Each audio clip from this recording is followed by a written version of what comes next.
മുഖം കരോതി വാചാലം പങ്കും ലംഘയതേ ഗിരിം യത്കൃപാതമഹം വന്ദേ പരമാനന്ദമാധവം.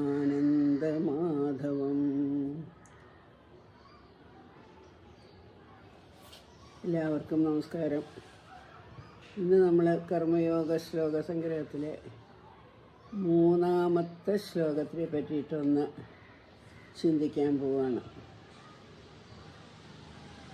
അതിൽ തനി ഭാരതീയമായ 2-3 ഐഡിയാസ് വരുന്നുണ്ട്. ഒന്ന്, നൈഷ്കർമ്മ്യം. അങ്ങനെയുള്ളൊരു കോൺസെപ്റ്റ് വേറെ ആർക്കെങ്കിലും ഉണ്ടോ എന്ന് തോന്നുന്നില്ല. ജോലി ചെയ്യാതിരിക്കാം, മടി പിടിച്ച് അലസമായിട്ട് ആലസ്യത്തിലിരുന്ന് എന്നെക്കൊണ്ടൊന്നും ചെയ്യാൻ വയ്യ എന്ന് പറഞ്ഞ് നമുക്കിരിക്കാനായിട്ട് സാധിക്കും. അതുകൊണ്ട് എന്തെങ്കിലും മെച്ചമുണ്ടോ? അതാണ് ഓർമ്മിപ്പിക്കുന്നത്. ഈ നൈഷ്കർമ്മ്യം എന്നുള്ള ഈ സങ്കല്പം ഉണ്ടല്ലോ, അതായത് ജോലി ചെയ്യുക, പക്ഷേ ജോലി ചെയ്യുന്നതിൻ്റെ ഇഫക്റ്റ് നമ്മളെ സ്പർശിക്കാതിരിക്കുക. അത് വളരെ അത്ഭുതകരമായിട്ടുള്ള അത് ഒരു ഭാരതീയ കോൺട്രിബ്യൂഷനാണ്. നിങ്ങൾ എത്ര വേണമെങ്കിൽ ജോലി ചെയ്തോളൂ.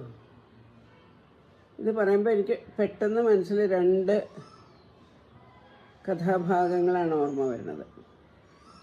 ഒന്ന്, മഹാഭാരത യുദ്ധത്തിന് ശേഷം ഉത്തരയുടെ ഗർഭത്തിലിരിക്കുന്ന പരീക്ഷിത്ത് എന്ന പേരില്ല, രാജകുമാരൻ്റെ ഭ്രൂണം വളർന്നുകൊണ്ടിരിക്കുന്നേ ഉള്ളൂ. ആ സമയത്ത് അശ്വത്ഥമാവ് ബ്രഹ്മാസ്ത്രം അയച്ച് ആ ഭ്രൂണത്തിനെ കൊല്ലാനായിട്ട് നോക്കുന്നുണ്ട്. അതായത് പാണ്ഡവ വംശം ഇനി നിലനിൽക്കരുത് എന്നുള്ള സങ്കല്പത്തിൽ. ആ സമയത്ത് ഭഗവാൻ ആ ഭ്രൂണത്തിനെ രക്ഷിക്കുന്നുണ്ട്. അപ്പോൾ ഭഗവാൻ എന്താ പറയണേ അറിയോ? ഞാൻ ഇത്രയും കാലം എൻ്റെ ബ്രഹ്മചര്യത്തിൽ നിന്ന് ഒരു അണുപോലും ഞാൻ തെറ്റിയിട്ടില്ല എന്നുണ്ടെങ്കിൽ എൻ്റെ ഈ സങ്കല്പത്താൽ ആ കുട്ടി രക്ഷപ്പെടട്ടെ എന്ന് പറഞ്ഞു. ഒന്ന് ആലോചിച്ച് നോക്കൂ. നമ്മൾ സാധാരണ വിചാരിക്കില്ലേ 16,108 ഭാര്യമാർ. എന്നിട്ട് ഭഗവാൻ എത്ര ധൈര്യത്തോടെ പറയണേ, ബ്രഹ്മചര്യത്തിൽ നിന്ന് ഞാനാണ് പോലും വ്യതിചലിച്ചിട്ടില്ല എന്നുണ്ടെങ്കിൽ ഈ കുട്ടിയുടെ ജീവൻ രക്ഷപ്പെടുത്തിയെന്ന് പറയുന്നത്. അപ്പോൾ അവിടെയാണ് നൈഷ്കർമ്മ്യ സിദ്ധി. അത് നമ്മൾ മനസ്സിലാക്കണം. അനവരതം ജോലി ചെയ്തുകൊണ്ടിരിക്കുക, പക്ഷേ അതൊന്നും തന്നെ എഫക്റ്റ് ചെയ്യാതിരിക്കുക. ശ്രീരാമകൃഷ്ണദേവൻ്റെ ഉദാഹരണം തന്നെ ഉണ്ടല്ലോ. എത്ര ചക്കവഴകൾ നന്നാക്കിക്കൊള്ളും, പക്ഷേ നിങ്ങളുടെ കയ്യിൽ എണ്ണ പറ്റിയിട്ടുണ്ടെന്നുണ്ടെങ്കിൽ ആ മുളഞ്ഞ് നിങ്ങളുടെ കയ്യെണ്ണെ ബാധിക്കില്ല. രണ്ടാമത്തൊരു കഥാഭാഗം വ്യാസഭഗവാനാണോ ഉണ്ട്. ഒരിക്കൽ ഗോപസ്ത്രീകൾ യമുന കടക്കണം. അവർ പാലും കൊണ്ട് പോവുകയാണ്. പെട്ടെന്ന് യമുനയിൽ ഒരു ഫ്ലഡ്സ് വരും. അവർക്ക് അങ്ങോട്ട് കടക്കണം. എന്താ ചെയ്യേണ്ടതെന്ന് അറിയാതിരിക്കുമ്പോൾ വ്യാസഭഗവാനോ ആരോ അവിടെ ധ്യാനിച്ചുകൊണ്ടിരിക്കുന്നുണ്ട്. അപ്പോൾ അവർ വ്യാസഭഗവാന്റെ അടുത്ത് പോയി അവരുടെ കയ്യിൽ നിന്ന് ഭഗവാൻ കുറേ പാലും തൈരും ഒക്കെ മേടിച്ച് കഴിച്ചു. എന്നിട്ട് അദ്ദേഹം പറയുന്നത്, ഞാൻ ഭക്ഷണമൊന്നും കഴിച്ചിട്ടില്ല എന്നുള്ള ആ ശക്തിയിൽ യമനോട് പറയുന്നു, യമനെ നീ അടങ്ങ്. യമന അടങ്ങി ഇവരൊക്കെ പോയി. അപ്പോഴവർ അത്ഭുതപ്പെട്ട, എന്താ ഇതിപ്പോൾ നമ്മുടെ കയ്യിൽ ഇത്രയും വളരെ പാലും വെണ്ണയൊക്കെ എടുത്ത് കഴിച്ച് കഴിഞ്ഞിട്ട് ഇദ്ദേഹം പറയാം ഞാനൊന്നും ഭക്ഷിച്ചിട്ടില്ല എന്നുണ്ടെങ്കിൽ. ഇങ്ങനൊരു സങ്കല്പം ഭാരതത്തിൽ മാത്രമേ നമുക്ക് സാധിക്കുള്ളൂ. അതായത് ഞാനെന്ന ഭാവമില്ലാതെ ഒരു കർമ്മം ചെയ്യുമ്പോൾ എന്തായി, ആ കർമ്മത്തിൻ്റെ ഇഫക്റ്റ് നമ്മളെ എഫക്റ്റ് ചെയ്യുന്നില്ല. എത്ര കർമ്മം വേണമെങ്കിൽ ചെയ്തുകൊണ്ടിരുന്നുള്ളൂ. പക്ഷെ ഞാനാണ് ചെയ്യുന്നത് എന്നുള്ള ഭാവം മനസ്സിലില്ല എന്നുണ്ടെങ്കിൽ ആ കർമ്മത്തിന് നമ്മളെ ഒരു തരത്തിലും ബന്ധിക്കാൻ പറ്റില്ല. അത് തനി ഭാരതീയമായിട്ടുള്ള ഒരു സങ്കല്പമാണ്. അതാണ് നൈഷ്കർമ്മ്യം. നൈഷ്കർമ്മ്യം നൈഷ്കർമ്മ്യം എന്ന് പറയുന്നത് ഒരു സിദ്ധിയാണെന്ന്. നൈഷ്കർമ്മ്യ സിദ്ധിം ന കർമ്മണാമനാരംഭാത്. അപ്പോൾ ഈ നൈഷ്കർമ്മ്യ സിദ്ധി വരണം എന്നുണ്ടെങ്കിൽ നമ്മൾ മിണ്ടാതെ കൈയും കാലും കെട്ടിയിരുന്ന് കഴിഞ്ഞിട്ട് ഞാൻ നൈഷ്കർമ്മ്യ സിദ്ധിയിലിരിക്കുകയാണെന്ന് പറഞ്ഞാൽ അതിനർത്ഥമില്ല. കർമ്മം ചെയ്തുകൊണ്ടേ, അത് വല്ലാത്തൊരു ഡൈനാമിക് തോട്ടാണ്. കർമ്മം ചെയ്തുകൊണ്ടേ ഇരിക്കുക, പക്ഷേ ബാക്ക്ലാഷ് ഇല്ല. കർമ്മത്തിന് നമ്മളെ ഉപദ്രവിക്കാൻ കഴിയുന്നില്ല, കർമ്മത്തിന് നമ്മളെ ബന്ധിക്കാൻ കഴിയുന്നില്ല, മനസ്സിൽ യാതൊരു തരത്തിലുള്ള ചാഞ്ചല്യങ്ങളും വരുത്താൻ സാധിക്കുന്നില്ല. അതിനെയാണ് നൈഷ്കർമ്മ്യസിദ്ധി. പക്ഷെ ആ നൈഷ്കർമ്മ്യസിദ്ധി അത്യാവശ്യമാണ് മുന്നോട്ട് പോകണം എന്നുണ്ടെങ്കിൽ. അതുകൊണ്ടാണ് ആദ്യത്തെ 2 ലൈനിൽ പറയുന്നത് ന കർമ്മണാമനാരംഭ. ഞാനൊന്നും ചെയ്യുന്നില്ല, ഞാൻ നൈഷ്കർമ്മ്യ സിദ്ധിക്ക് വേണ്ടിയിരിക്കുകയാണ്, അതുകൊണ്ട് ഞാനൊന്നും ചെയ്യുന്നില്ല എന്ന് പറഞ്ഞ് മിണ്ടായിരുന്നാൽ നൈഷ്കർമ്മ്യ സിദ്ധിയാവില്ല. പണ്ടേ ഏതോ ഒരു സിനിമാ ഡയലോഗ് ആരോ പറഞ്ഞത് ഓർമ്മ വരികയാണ്, എനിക്ക് ഗവൺമെൻറ് ജോബ് വേണം, എന്നാലേ എനിക്ക് ലീവ് എടുക്കാൻ പറ്റുള്ളൂ. എന്തൊരു വിഡ്ഢിത്തണല്ലേ. അതേമാതിരിയാണ് നമ്മുടെയൊക്കെ സ്ഥിതി. ജോലി ചെയ്യാൻ പാടില്ല. അപ്പം അർജുനന് അങ്ങനെ ഒരു തെറ്റ് പറ്റി. അർജുനൻ ഇങ്ങനെ വിചാരിക്കുകയാണ്, ഇതൊക്കെ ഈ കർമ്മയോഗത്തിനെ പറ്റിയുള്ളതൊക്കെ ഇങ്ങനെ കേട്ടപ്പോൾ അർജുനന് പെട്ടെന്ന് തോന്നി, എന്നാൽ സുഖമായി, ഞാൻ പറഞ്ഞത് തന്നെയല്ലേ, ഞാൻ ഒന്നും ചെയ്യില്ല, പക്ഷേ ഞാൻ യുദ്ധത്തിനും പോകുന്നില്ല, ഒന്നിനും പോകുന്നില്ല, ഞാൻ മിണ്ടാതിരിക്കാൻ പോവുകയാണ് എന്നുള്ള ഒരു വിചാരം അർജുനൻ്റെ മനസ്സിൽ കടന്നുകൂടി. അതാണ് ഭഗവാൻ ഉടനെ അതിനെ ഭഗവാന് കണ്ടെത്താൻ സാധിച്ചു. പ്രത്യേകിച്ച് പറയുകയാണ് നൈഷ്കർമ്മ്യം പുരുഷോസ്തുതേ. നൈഷ്കർമ്മ്യ സിദ്ധിയിൽ കൂടി വേണം അടുത്ത സ്റ്റെപ്പിലേക്ക് കയറാൻ. അതുകൊണ്ട് കർമ്മയോഗത്തിൽ കൂടി തന്നെ പോയിട്ട് വേണം അടുത്ത സ്റ്റെപ്പിലേക്ക് കയറാനായിട്ട്. പക്ഷേ ആ കർമ്മയോഗത്തിൽ കൂടി പോയിട്ട് അടുത്ത സ്റ്റെപ്പിലേക്ക് കയറണമെന്നുണ്ടെങ്കിൽ നൈഷ്കർമ്മ്യ സിദ്ധി ആവശ്യമാണ്. കർമ്മം ചെയ്യുകയും വേണം, പക്ഷേ അതിൽ നിന്ന് ബന്ധനങ്ങൾ സൃഷ്ടിക്കാൻ പാടില്ല. ഞാൻ എൻ്റെ എനിക്ക് എന്നുള്ള ആ ബന്ധനങ്ങളിൽ നിന്ന് സ്വയം മുക്തമാകണം. കർമ്മങ്ങളാണെങ്കിൽ ചെയ്തുകൊണ്ടിരിക്കുകയും ചെയ്യും, ഇഷ്ടംമാതിരി കർമ്മം ചെയ്യും. ഇപ്പോൾ ശ്രീകൃഷ്ണനെ മാതിരി ഇത്രയും കർമ്മം ചെയ്തിട്ട് ആരെങ്കിലും ഉണ്ടായിരുന്നു? അപ്പോൾ ആ ഒരു നൈഷ്കർമ്മ്യം എന്നുള്ളതിനെ നമ്മൾ നല്ല പോലെ ഉൾക്കൊള്ളണം. എന്ത് ജോലി വേണമെങ്കിലും നമുക്ക് ചെയ്യാം, പക്ഷേ ഞാനാണ് ചെയ്യുന്നത്, എനിക്കതിൽ നിന്ന് എന്തെങ്കിലും വേണം എന്നുള്ള ഭാവം മാറ്റി നിർത്തിയിട്ട് നമുക്ക് ചെയ്യാൻ സാധിച്ചാൽ ഒരു പ്രോബ്ലം ഇല്ല, എത്ര വേണമെങ്കിലും നമുക്ക് ചെയ്യാം. പിന്നെന്താ പറയുന്നതിൽ, എന്നുവെച്ച സംന്യസനാദേവ സിദ്ധിം സമധിഗച്ഛതി. സിദ്ധി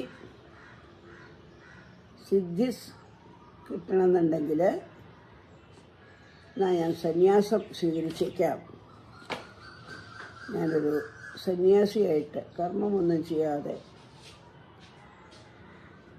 സന്യാസിയുടെ വേഷം ധരിച്ചുകൊണ്ട്, എന്നാൽ അങ്ങനെ ഇരുന്നുകൊണ്ടോ സിദ്ധിം സമ്മതിച്ചു. അതുകൊണ്ട് ബ്രഹ്മനിഷ്ഠയെ പുരുഷൻ പ്രാപിക്കുന്നില്ല.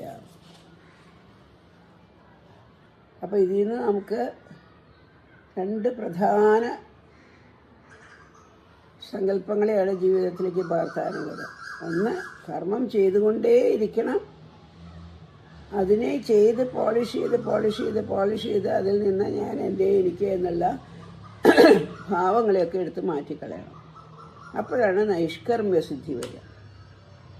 രണ്ടാമത്, വെറും വേഷവിധാനങ്ങളിൽ കൂടി ഒരു സന്യാസിയുടെ രൂപമെടുത്തതുകൊണ്ട് മനസ്സ് മുഴുവനും ഈ ബന്ധനങ്ങളിൽപ്പെട്ട് ഉഴന്നുകൊണ്ടിരിക്കുകയാണെന്നുണ്ടെങ്കിൽ അതുകൊണ്ട് ഒരു തരത്തിലുള്ള മെച്ചവും ആർക്കും കിട്ടാൻ പോകുന്നില്ല. യാതൊരു സിദ്ധികളും അതിൽ നിന്ന് കിട്ടില്ല. നമ്മൾ പറയില്ലേ, കള്ള സന്യാസിമാർ, എത്രയോ പേര് സന്യാസിമാരുടെ വേഷം എടുത്തു. അവർക്കുമുണ്ട്, ചിലപ്പോൾ അവർക്ക് ആരും അറിയാതെ ഭാര്യയും കുട്ടികളൊക്കെ ഉണ്ടാവും, ബാങ്ക് അക്കൗണ്ടുകളുണ്ടാവും.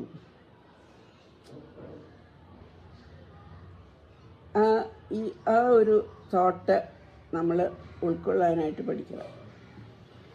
നൈഷ്കർമ്മ്യസിദ്ധി എന്നുള്ളതിൻ്റെ കർമ്മം ചെയ്തുകൊണ്ടേ ഇരുന്നിട്ട് അതിൽ നിന്ന് ഞാൻ എൻ്റെ എനിക്ക് എന്നുള്ളത് എടുത്ത് കളയുക. അതേമാതിരി വെറും പുറംപൂച്ചിന് വേണ്ടി ഒരു സന്യാസിയുടെ വേഷം ധരിച്ച് ഞാൻ വലിയ സിദ്ധനാണെന്ന് പറഞ്ഞ് നടക്കാതിരിക്കുക. ഈ രണ്ട് ഐഡിയകളെയാണ് ഈ ഒരു ശ്ലോകത്തിൽ ഭഗവാൻ എടുത്ത് പറയുന്നത്.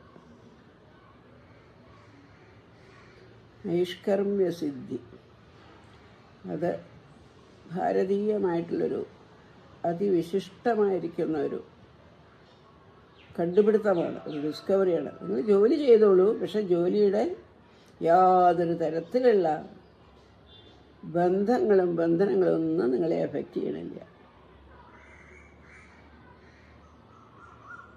അങ്ങനെ നമുക്ക് ചെയ്യാൻ സാധിക്കുമോ? ചെയ്യാൻ സാധിക്കും. സാധാരണയായിട്ട് ഇതിനൊക്കെ ഉദാഹരണമായിട്ട് പറയുക അമ്മമാർ എത്ര ജോലി ചെയ്യും, പക്ഷെ അവർ വളരെ അപൂർവമായിട്ടേ ഞാൻ എൻ്റെ എനിക്കെന്ന് ചിന്തിക്കുള്ളൂ. അവരൊന്നും വേണ്ട കുട്ടികൾക്ക് വേണ്ടിയിട്ട്, അവരുടെ ഭർത്താക്കന്മാർക്ക് വേണ്ടിയിട്ട്, അല്ലെങ്കിൽ വീട്ടിൽ താമസിക്കുന്ന മറ്റവർക്ക് ഞാനിന്നൊരു ഒരു മധുരപലഹാരം ഉണ്ടാക്കുന്നുണ്ട്, അതുകൊണ്ട് ആദ്യം ഞാൻ കഴിച്ച് തൃപ്തിയായിട്ട് പിന്നെ മറ്റവർക്ക് കൊടുക്കാമെന്നൊന്നും വിചാരിക്കില്ല സാധാരണ അമ്മമാർ, അല്ലേ? നമുക്ക് എങ്ങനെയെങ്കിലും അത് ബെസ്റ്റായിട്ട് ഉണ്ടാക്കിയിട്ട് അത് മറ്റുള്ളവർക്ക് കൊടുക്കണം എന്നുള്ള ഒരു ആഗ്രഹമാണ് മനസ്സിലുണ്ടാവുക. അത് നൈഷ്കർമ്മ്യമാണത് ചെയ്യുക. പക്ഷേ അതിൽ നിന്നുള്ള ബാക്ക്ലാഷ് എന്ന് പറയുന്ന മാതിരി അത് ഇല്ലാതിരിക്കുക. കുറച്ച് പ്രാക്ടീസ് ചെയ്താൽ നമുക്കും പറ്റും. ഇങ്ങനെയൊക്കെ ഒരു മാതൃഭാവം വളർത്തിയെടുത്താൽ മതി. സ്ത്രീകൾക്കത് വളരെ എളുപ്പമാണെന്ന് പറയുന്നത്. മാതൃഭാവം വളർത്തിയെടുത്താൽ ഒരു കുഴപ്പമില്ല. അവന് നൈഷ്കർമ്മ്യസിദ്ധി കിട്ടും. ഒരമ്മയ്ക്കും സന്യാസിയുടെ വേഷമൊന്നും ധരിക്കേണ്ട. അവരൊക്കെ സന്യാസിമാരാണ്. എന്താണെന്ന് വെച്ചാൽ ഒരു പ്രത്യേകതരം സന്യാസമാണ് അമ്മമാരുടെ. സ്വന്തമായിട്ട് ആഗ്രഹങ്ങളും അഭിലാഷങ്ങളും ഒന്നും ഇല്ലാതിരിക്കുക എത്ര വലിയൊരു സന്യാസമാണത്. വേഷത്തിൽ അവർ പട്ടുസാരി ഉടുക്കുണ്ടാവും വേണമെങ്കിൽ, അല്ലേ? പക്ഷേ മനസ്സിൽ നിന്ന് ഞാൻ എൻ്റെ എനിക്ക് എന്നുള്ള അതിനെ തീരെ മാറ്റിക്കഴിഞ്ഞു എന്ന് വെച്ചാൽ അവർ ഭാവാർത്ഥത്തിൽ സന്യാസിനികൾ തന്നെയാണ്. അതുകൊണ്ടാണ് അമ്മയ്ക്ക് ഇത്രയും വലിയ ഒരു സന്യാസിക്ക് പോലും അമ്മയുടെ കാല് തൊട്ട് വന്നിക്കാം എന്നാണ് പറയുന്നത്. സന്യാസിമാരെ വേറെ ആർക്കും വേണ്ടി എണീക്കുകയും കുമ്പിടുന്നൊന്നും വേണ്ട. പക്ഷേ അമ്മമാർ വരുമ്പോൾ അമ്മമാരെ കണ്ട് നമസ്കരിക്കണം എന്ന് പറയും. അതിൻ്റെ കാരണം അതാണ്. അമ്മമാരെ നൈഷ്കർമ്മ്യസിദ്ധിയിൽ കൂടി സന്യാസത്തിൻ്റെ ഉയർന്ന പദവിയിലേക്ക് പോയിട്ടുള്ളവരാണ്. അതാണ് ഈ മൂന്നാമത്തെ ശ്ലോകത്തിൻ്റെ ധ്യാനത്തിൽ കൂടി നമുക്ക് കൈവരിക്കാനുള്ളത്. നൈഷ്കർമ്മ്യസിദ്ധി അതിങ്ങനെ ഇടയ്ക്ക് നമ്മുടെ മനസ്സിലിങ്ങനെ ഓർമ്മിക്കുക. വാക്കും അതിൻ്റെ അർത്ഥം അങ്ങനെ ആ നൈഷ്കർമ്മ്യസിദ്ധി വന്നാൽ നമുക്ക് നമ്മൾ ചെയ്യുന്ന ഏത് പ്രവൃത്തിയും എന്താവും? ആത്മനോ മോക്ഷാർത്ഥം ജഗദ്ധിതായ ച. അതിലേക്കുള്ള പടികളാണ് ഈ കർമ്മയോഗ ശ്ലോക സംഗ്രഹം.